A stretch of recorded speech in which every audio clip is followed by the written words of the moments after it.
Picked capture loading. Astartes detected.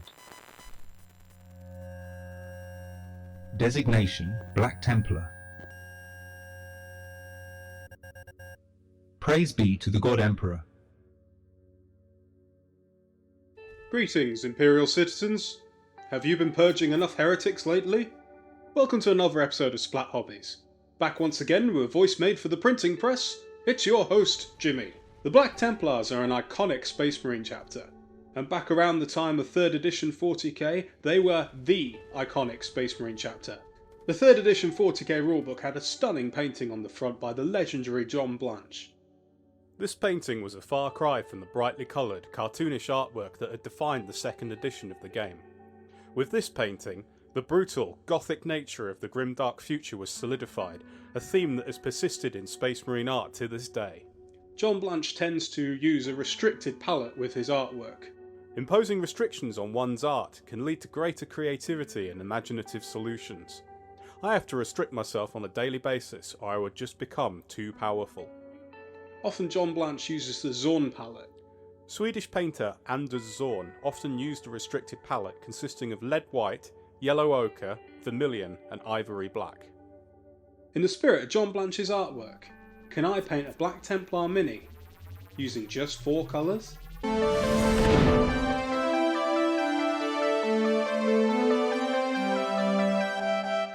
So first we have to make a Black Templar. I'm starting with this Imperial Crusader body and legs from Cromlech, as it has the knightly look we're after for this Space Marine. It doesn't have much in the way of casting lines, but a little clean-up with a sharp blade was still needed. Being a resin mini, we need superglue to stick him to his base.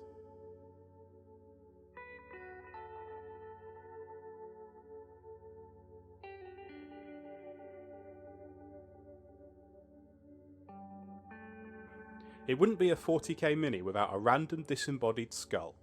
I do wonder where the rest of the skeleton ends up. Like, is there a dimension where lost socks and skeletons from the neck down go? I picked this 2nd edition Chaos backpack for no reason other than I thought it looked cool and imposing.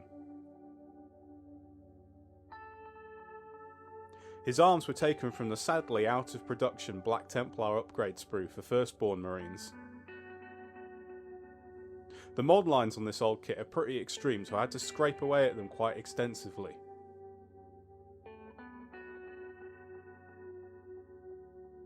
Superglue was used to attach these to the body. 3D printed shoulder pads were next. I ran into a problem with his head, as it's hard to see from this angle, but he looked like he was struggling to see over his gorget. A little circle cut from plastic tubing inserted into the neck joint solved this problem.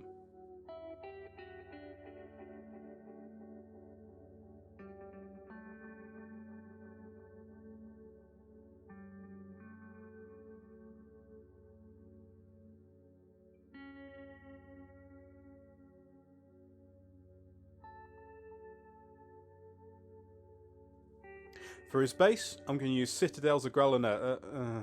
Okay, maybe not that one. Citadel's Agrellan Badland? No, not that one either. A quick trip to my friendly local gaming store later, and we have a usable pot of paint. I painted this on the base in patches, waiting for it to fully dry into a cracked earth effect. The rest of the base I painted with Stirland mud.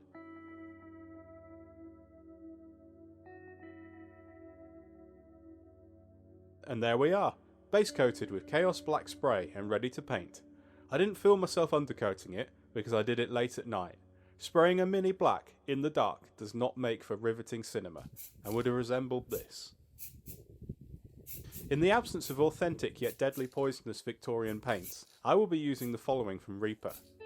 Pure Black, Pearl White, Palomino Gold, and Peonix Red. I airbrushed our Space Marine from above with a mix of the black and white. If you don't have an airbrush, a dry brush would do the trick. I used Larmian Medium to dilute some of the black into a thin wash and applied this all over the Mini so he's less of a grey Templar. Fine edge highlights were painted on with a lighter grey.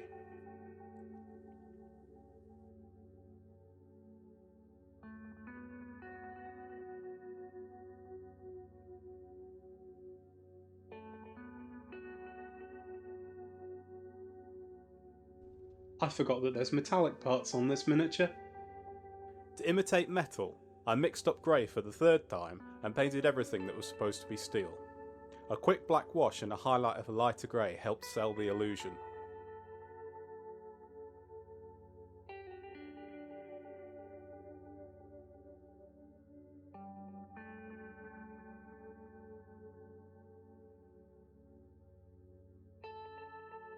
I mixed an olive brown using ochre and white with a dot of black and painted his cloak.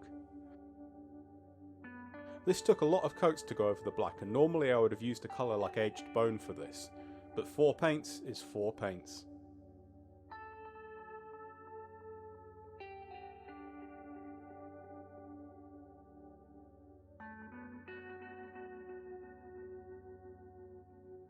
I highlighted it by adding white into the mix.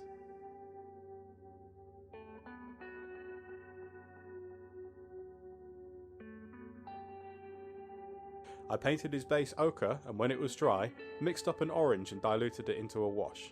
This settles in all the recesses made by the crackle paint, and helps it look like a sulphurous alien desert.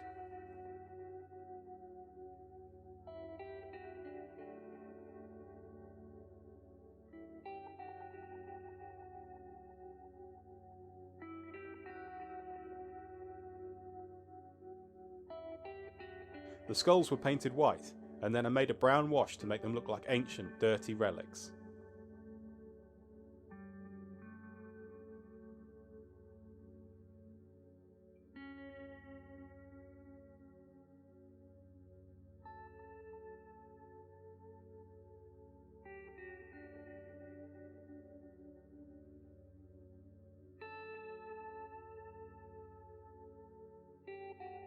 The red parts were unsurprisingly painted red.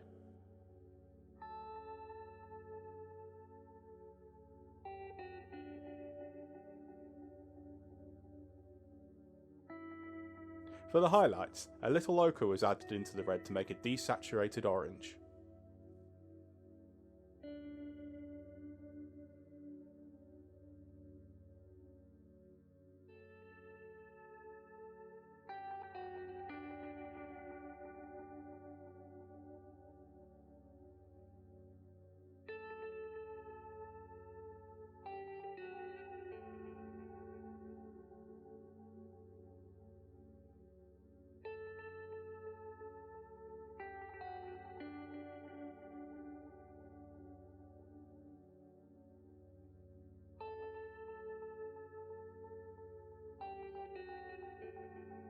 A skin tone was mixed from ochre and white with a little red thrown in.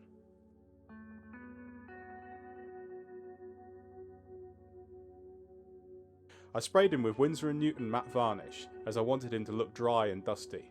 This left the rim of his base looking a little strange, so I went back over that with a paint-on satin varnish. I superglued a dry dead tuft of grass to his base.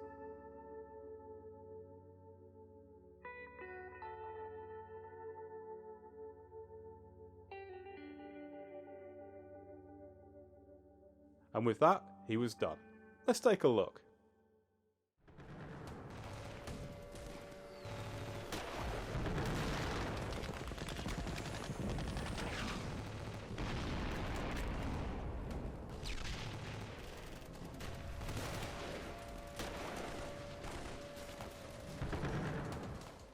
There we go. I'm quite proud of this little fella. It's not too bad, considering I only used 4 colours. And Larmian Medium, I mean, come on. I'm not a savage. It's been quite refreshing painting a miniature in only 4 colours. It's a bit like listening to a 4-chord song after an entire afternoon of progressive rock. I wouldn't want to do it all the time, but it was a nice change. Well, thank you for tuning in to another episode of Splat Hobbies. If you enjoyed what you saw today, please consider giving us a like and a subscribe. That sort of stuff really helps the channel grow. I've been Jimmy, your host. And until next time, may your bristles never fray.